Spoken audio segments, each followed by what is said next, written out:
ಹೇಳಿದ್ನಲ್ಲ 1000% ಆದ್ಯತೆ ಸಿಗಬೇಕು. ಯಾರೇ ಎಲ್ಲಿಂದ ಹುಡ್ಕೊಂಡು ಬಂದರೂ KGFನ ಎಜುಕೇಷನ್ ಹಬ್ ಆಗಿ ನಾವು ಮಾರ್ಪಾಡು ಮಾಡಬೇಕು. ಯಾರು ಒಳ್ಳೆ ಎಜುಕೇಷನ್ ಮಾಡ್ತಾರೆ ಇಲ್ಲೇ ಉದ್ಯೋಗನೂ ಸಿಗೋವಂಥ ಎಲ್ಲ ಅಟ್ಮಾಸ್ಫಿಯರ್ನ ನಾವಿಲ್ಲಿ ಸಾಧ್ಯತೆ ಮೀರಿ ಮಾಡೋವಂಥ ಪ್ರಯತ್ನದಲ್ಲಿ ಯಶಸ್ವಿ ಆಗ್ತೀವಿ ಕೂಡ ಮುಂದಕ್ಕೆ ಅಂತ ಹೇಳ್ತಾ message. Shri Sai PU degree college ಬೇಕು ಅಂತ. ಸೊ ಇವತ್ತು ದಿನ ಫಸ್ಟ್ ನನ್ನ ಮಾತನ್ನ ಸ್ಟಾರ್ಟ್ ಮಾಡೋದಕ್ಕಿಂತ ಮುಂಚೆ ಯಾರು ಮಕ್ಕಳಿದ್ದೀರಾ ಫಸ್ಟ್ ಕಂಗ್ರ್ಯಾಚುಲೇಷನ್ಸ್ ಹೇಳ್ತಾ, it's not your first step, it's not your start step, it's just a beginning ಅಂತ ಹೇಳ್ತಾ, ಸೊ ನಮಗೆ ಒಂದು ಕಾಲೇಜು ಫಸ್ಟ್ ಆಫ್ ಆಲ್ ನಮ್ಮ ಒಂದು KGF ತಾಲೂಕಲ್ಲಿ ಇಷ್ಟು ಮಟ್ಟಿಗೆ ನಡೀತಾ ಇದೆ ಅಂತ ಹೇಳೋದಕ್ಕೆ ಮೇಡಮ್ ನೀವು ಒಂದು ಕಾರಣ ಆಗಿರ್ತೀರಾ. ರೀಸನ್ ಏನಂತಂದರೆ ಏನೇ ಸಮಸ್ಯೆ ಇರಲಿ, ಒಂದು ಸ್ಪೋರ್ಟ್ಸ್ ಹಬ್ ಆಗಿರ್ಬೋದು, ಪ್ರತಿಯೊಂದು ಎಜುಕೇಷನ್ ಆಗಿರ್ಬೋದು, ಫಸ್ಟ್ ಮೇಡಮ್ ನಮ್ಮ ಹಿಂದೆ ಇರ್ತಾರೆ. ಸೊ ಪ್ರತ್ಯಕ್ಷವಾಗಿ ಆಗಿರ್ಬೋದು, ಪರೋಕ್ಷವಾಗಿ ಆಗಿರ್ಬೋದು. ಸೊ ನಿಮ್ಮಂಥ ಒಂದು ಲೀಡರ್ಶಿಪ್ಪಲ್ಲಿ ನಾವೆಲ್ಲ ಮುಂದೆ ನಡ್ಕೊಂಡು ಹೋಗ್ತಾ ಇರೋಂಥದ್ದು ನಮ್ಗೆ ತುಂಬ ಖುಷಿ ವಿಚಾರ. ನೀವೇನು ಅಂದ್ಕೊಂಡಿದ್ದೀರಾ, ನೀವೇನು ಕನಸು ಕಾಣ್ತಿದ್ದೀರಾ ಮೇಡಮ್, ನಮ್ಮ ಒಂದು KGF ತಾಲೂಕಲ್ಲಿ ಜಾಸ್ತಿ ಉದ್ಯೋಗ ಸೃಷ್ಟಿ ಮಾಡಬೇಕಂತ 100% ನಮ್ಮ ಒಂದು ಎಲ್ಲ ಇನ್ಸ್ಟಿಟ್ಯೂಷನ್ ಕಡೆಯಿಂದ ನಾವು ಮಾತು ಕೊಡ್ತಾ ಇದ್ದೀವಿ. ಪ್ರತಿಯೊಂದು ಮಗುಗೂ ಕೂಡ KGF ತಾಲೂಕಲ್ಲಿ ಇರುವಂತಹ ಪ್ರತಿಯೊಂದು ವಿದ್ಯಾರ್ಥಿಗೂ ಕೂಡ ಒಳ್ಳೆ ಉದ್ಯೋಗ ಕೊಡಿಸುವಂಥ ಜವಾಬ್ದಾರಿನ ನಾವೆಲ್ಲ ಇನ್ಸ್ಟಿಟ್ಯೂಷನ್ ಅವ್ರು ತಗೊಂಡು ಅವ್ರಿಗೆ ಒಂದು ಭವಿಷ್ಯವನ್ನು ಒಂದು ಉಜ್ವಲವಾಗಿ ಮಾಡ್ತೀವಿ ಅಂತ ನಾವು ಮಾತು ಕೊಡ್ತಾ ಇದ್ದೀವಿ. ಸೊ ನಮ್ಮ ಒಂದು ಕಾಲೇಜ್ದು ಇದು ಲಾಸ್ಟ್ ಟೈಮ್ ಕೂಡ ಅಷ್ಟೇ. ಸೊ ಮದನ್ ಅಂತ ಇವ್ರ ಅಣ್ಣ ಅವರು ಕೂಡ ಅಷ್ಟೇ. ಸೊ ಒಳ್ಳೆ ವಿದ್ಯಾಭ್ಯಾಸವನ್ನು ತಗೊಂಡು ಈಗ ಒಳ್ಳೆ ಟಾಪ್ 10 ಕಾಲೇಜಸಲ್ಲೇ BE ಮಾಡ್ತಿದ್ದಾರೆ. ಸೊ ಈ ಥರ ಒಂದು ಮಕ್ಕಳಿಗೆ ಅವಕಾಶ ಕೊಟ್ಟಂತಹ ಈ ಒಂದು ವೇದಿಕೆಯನ್ನು ಸೃಷ್ಟಿ ಮಾಡಿಕೊಂಡಂತಹ ನಮ್ಮ ಒಂದು ಮೇಡಮ್ಗೆ ತುಂಬ ಹೃದಯದ ಧನ್ಯವಾದಗಳನ್ನ ಹೇಳ್ತಾ ಇದ್ದೀವಿ. ಈ ಥರ ಒಂದು ಪ್ರೋಗ್ರಾಮ್ ಜಾಸ್ತಿ ನೋಡಬೇಕು ಅಂತ ಆಶಿಸ್ತಾ ಇದ್ದೀವಿ ಮೇಡಮ್. Thank you. ಬಡವರು ಶ್ರೀಮಂತರು ಅಂತಕ್ಕಂಥ ಏನು ವ್ಯತ್ಯಾಸ ಇರೋದಿಲ್ಲ. ಸೊ ಆ ದಿಶೆಯಲ್ಲಿ ನಮ್ಮ KGF ತಾಲೂಕಿನಲ್ಲಿ ಇವತ್ತು ಒಂದಷ್ಟು ಸಾಧನೆ ಮಾಡಿರ್ತಕ್ಕಂಥ ಈ ಸಾಧಕ ಮಕ್ಕಳಿಗೆ ನಾನು ಮೊದಲನೇದಾಗಿ ಅಭಿನಂದನೆಗಳನ್ನು ಸಲ್ಲಿಸ್ತೇನೆ. ಯಾಕಂತಂದರೆ ಈ ಜ್ಞಾನ ಕ್ಷೇತ್ರದಲ್ಲಿ ಇಡೀ ಇವತ್ತು ನಮ್ಮ ವರ್ಲ್ಡ್ ಸೂಪರ್ ಪವರ್ ಕಂಟ್ರಿ ಆಗಬೇಕು ಅಂತಕ್ಕಂಥದ್ದು ನಮ್ಮ ನ್ಯೂ ಎಜುಕೇಷನ್ ಪಾಲಿಸಿ ಉದ್ದೇಶ. ಅದರ ವಿಷನ್ನೇ ಆ ಥರ ಇದೆ. ಆ ದಿಶೆಯಲ್ಲಿ ಇವರು ಒಂದು ಒಳ್ಳೆಯ ಸಾಧನೆ ಮಾಡಿದ್ದಾರೆ. ಈ ಫ್ಯೂಚರಲ್ಲಿ ಕೂಡ ಒಳ್ಳೆಯ ಒಂದು ಸ್ಕಿಲ್ಸನ್ನು ಡೆವಲಪ್ ಮಾಡ್ಕೊಂಡು, ಯಾಕಂದರೆ ನಾವು ಹೇಳ್ತೀವಿ ಇಂದಿನ ಮಕ್ಕಳೇ ಮುಂದಿನ ಪ್ರಜೆಗಳು ಅಂತ. ಈಗ ಆ ಥರ ಇಲ್ಲ, ಇಂದಿನ ಪ್ರಜೆಗಳೇ ಇಂದಿನ ಮಕ್ಕಳೇ ಇಂದಿನ ಪ್ರಜೆಗಳು. ಸೊ ಆ ರೀತಿಯಲ್ಲಿ ಇವರೊಂದು ಸಾಧನೆ ಮಾಡಿರ್ತಕ್ಕಂಥದ್ದು ನನಗೆ ಬಹಳ ಹೆಮ್ಮೆ ಅನಿಸುತ್ತೆ. ಇನ್ನೊಂದು ವಿಷಯ ಇಲ್ಲಿ ನಾನು ಹೇಳಲಿಕ್ಕೆ ಇಷ್ಟಪಡ್ತೇನೆ. ಈ ಸಂಸ್ಥೆಯವರು ಇವರು ನನ್ನ ಸ್ಟೂಡೆಂಟ್ ಹುಟ್ಟಳಿನಲ್ಲಿ ಸ್ಟೂಡೆಂಟ್ ಆಗಿದ್ದರು. ನಾನು ಮುಖ್ಯೋಪಾಧ್ಯಾಯನಾಗಿದ್ದಾಗ ನನ್ನ ಸ್ಟೂಡೆಂಟ್ ಆಗಿದ್ದರು ಹುಟ್ಟಳಿನಲ್ಲಿ. ಸೊ ಅವ್ರ ಶಾಲೆಯಲ್ಲಿ ಒಂದಷ್ಟು ಪ್ರತಿಭೆಗಳು ಹೊರಹೊಮ್ಮಿದ್ದಾರೆ ಅಂತಂದರೆ ನನಗೆ ಬಹಳ ಹೆಮ್ಮೆ ಆಗ್ತದೆ. ಅವಾಗ ಸ್ಕೂಲಲ್ಲಿ ಸರ್ಗೆ ಸ್ಟೂಡೆಂಟ್ ಸಾಯಿ ಕಾಲೇಜ್ ಪ್ರೆಸಿಡೆಂಟ್ ಆಗಿದ್ದೀನಿ. Thank you sir. ಇದೊಂದು ಸಾಧನೆ. ಯಾಕಂದರೆ ನಮ್ಮ ಆಶಯ ಏನಿರ್ತದೆ ಅಂತಂದರೆ, ನಾನು ಅವಾಗೂ ವಿದ್ಯಾರ್ಥಿಗಳಿಗೆ ಹೇಳ್ತಿದ್ದೆ, ನೀವು ಏನೇ ಮಾಡಿ ನಿಮ್ಮ ಕಾಲ ಮೇಲೆ ನೀವು ನಿಂತ್ಕೊಂಡು ಜೀವನ ನಡೆಸಬೇಕು. ಆ ಥರದ್ದೊಂದು ಶಿಕ್ಷಣ ಬೇಕು ಅಂತಕ್ಕಂಥದ್ದು. ಶಿಕ್ಷಣ ಅಂತಕ್ಕಂಥದ್ದು ಎಲ್ಲರಿಗೂ ಕೂಡ ಸರ್ಕಾರಿ ಕೆಲಸ ಸಿಗುತ್ತೆ ಅಂತಕ್ಕಂಥ ಇದಲ್ಲ. ಪ್ರತಿಯೊಬ್ಬರು ಶಿಕ್ಷಣ ಪಡಿತಕ್ಕಂಥ ಉದ್ದೇಶ ಅಂದರೆ ತನ್ನ ಬದುಕನ್ನು ಕಟ್ಕೊಳ್ತಕ್ಕಂಥದ್ದು. ಆ ರೀತಿ ಆಗಬೇಕು ಅಂತಕ್ಕಂಥದ್ದು ಉದ್ದೇಶ. ಆ ದಿಶೆಯಲ್ಲಿ ನಮ್ಮ ಸ್ಟೂಡೆಂಟ್ ಅವರ ಒಂದು ಶಾಲೆಯಲ್ಲಿ ಒಳ್ಳೆಯ ಪ್ರತಿಭೆಗಳನ್ನು ಹೊರತೆಗೆದಿದ್ದಾರೆ. ಅದಕ್ಕೆ ನಾನು ಅಭಿನಂದನೆಗಳನ್ನು ಸಲ್ಲಿಸ್ತೇನೆ. ಅದೇ ರೀತಿ ನಮ್ಮ ಮೇಡಮ್ ಅವರು ಭಾಳಷ್ಟು ಈ ನಮ್ಮ ಒಂದು KGF ಕ್ಷೇತ್ರದಲ್ಲಿ ಶಿಕ್ಷಣ ಕ್ಷೇತ್ರದಲ್ಲಿ ವಿಶೇಷವಾದಂಥ ಆಸಕ್ತಿಯನ್ನು ವಹಿಸಿಕೊಂಡಿರ್ತಕ್ಕಂಥವ್ರು. ಏನೇ ನಮ್ಮ ಶಿಕ್ಷಣ ಕ್ಷೇತ್ರದಲ್ಲಿ ಸಮಸ್ಯೆಗಳು ಬಂದರೂ ಕೂಡ ತಕ್ಷಣ ಅದಕ್ಕೆ ಸ್ಪಂದಿಸಿ ಅದನ್ನು ಪ್ರಾಬ್ಲಮ್ಸನ್ನು ಸಾಲ್ವ್ ಮಾಡ್ತಕ್ಕಂಥ ಒಂದಿದೆ. ಅವರಿಗೆ ನಾನು ಮತ್ತೊಮ್ಮೆ ಧನ್ಯವಾದಗಳನ್ನು ಹೇಳ್ತೇನೆ. Thank you.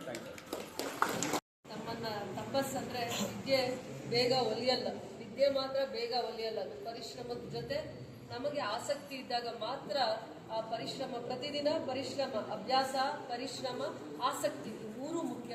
ಅವಾಗ ಮಾತ್ರ ವಿದ್ಯೆ ಒಲಿಯುತ್ತೆ. ಅದನ್ನೆಲ್ಲ ಈ ಮಕ್ಕಳು ಯಶಸ್ವಿಯಾಗಿ ಪ್ರಯತ್ನ ಮಾಡಿದ್ದಾರೆ. ಅದಕ್ಕೆ ವಿದ್ಯಾದೇವತೆ ಅಥವಾ ಜ್ಞಾನ ದೇವತೆ ಇವರಿಗೆ ಆಶೀರ್ವಾದ ಮಾಡಿದ್ದಾರೆ ಅಂತ ನಾನು ಹೇಳ್ತೀನಿ. ಮೇಡಮ್ ಈ ಕಾರ್ಯಕ್ರಮವನ್ನು ಇಟ್ಕೊಂಡಿದ್ದಕ್ಕೆ ಅವರಿಗೆ ಕಂಗ್ರ್ಯಾಚುಲೇಷನ್ಸು. ಆಮೇಲೆ ಇಲ್ಲಿ ಸೇರಿರ್ತಕ್ಕಂಥ ಎಲ್ಲ ಹಿರಿಯರಿಗೆ ನಮ್ಮ ನಮಸ್ಕಾರಗಳು. KGF ಒಂದು ಸಾಮಾನ್ಯ ಪ್ರದೇಶ ಅಲ್ಲ ಕಾಲದಲ್ಲಿ. ಏಕೆಂದರೆ ಅವಾಗ ಬ್ರಿಟಿಷ್ನವರು ಆಳ್ತಾ ಇದ್ದರು. First English medium schools in Karnataka ಇಲ್ಲೇ ಇದ್ದಿದ್ದು. ಈಗಲೂ 4-5 ಇದೆ. ನಮ್ಮ ಚಿಕ್ಕಪ್ಪ KC ರೆಡ್ಡಿ ಅವರು 8th ಸ್ಟ್ಯಾಂಡರ್ಡ್ವರೆಗೂ ಸೆಂಟ್ ಲಾರೆನ್ಸ್ ಸ್ಕೂಲ್ ಅಂತ 5 lakhs ಹತ್ರ ಈಗಲೂ ಇದೆ. ಅದು ಮೊನ್ನೆ 0 ರಿಸಲ್ಟ್ಸ್ ಬಂದುಬಿಟ್ಟಿದೆ. ಯಾಕಂದರೆ ಎಲ್ಲಿ ಯಾರೂ ಹೋಗ್ತಾ ಇಲ್ಲ ಇಲ್ಲಿ. ಆಮೇಲೆ then he went to United Mission School in Bangalore and stood 4th rank in SLC Akkalದಲ್ಲಿ. Although he is a Jamindar and he had 2000 acres of land, but studies ಬಿಡಲಿಲ್ಲ ಅವರು. ಅದೇ ರೀತಿ ಇವತ್ತಿನ ದಿವಸ ನಮ್ಮ KGF ಮಕ್ಕಳು under the leadership of Roopa madam ಇಷ್ಟೆಲ್ಲ ರ್ಯಾಂಕ್ಗಳು ಬಂದಿದೆ ಅಂದರೆ ಭಾಳ ಖುಷಿ ಆಗ್ತಾಯಿದೆ. ನಾನು ಅಷ್ಟೇ ಬರೀ ವಿಶ್ವಾಸ ಆಗಿದ್ದೆ, ಸುಮ್ಮನೆ ಆಡ್ಕೊಂಡೆಲ್ಲ ಐತೆ. ಬಟ್ ಫಸ್ಟ್ ಇಯರ್ ಕಾಲೇಜ್ ಬಂದ ಮೇಲೆ I was the first batch students in 1962. I got 4th rank in social science. ಈಗಲೂ ಅದೇ ಸೋಷಿಯಲ್ ಸೈನ್ಸಲ್ಲಿ ಇದ್ದೀನಿ. So this is how things takes place. But future is very, very, very dynamic.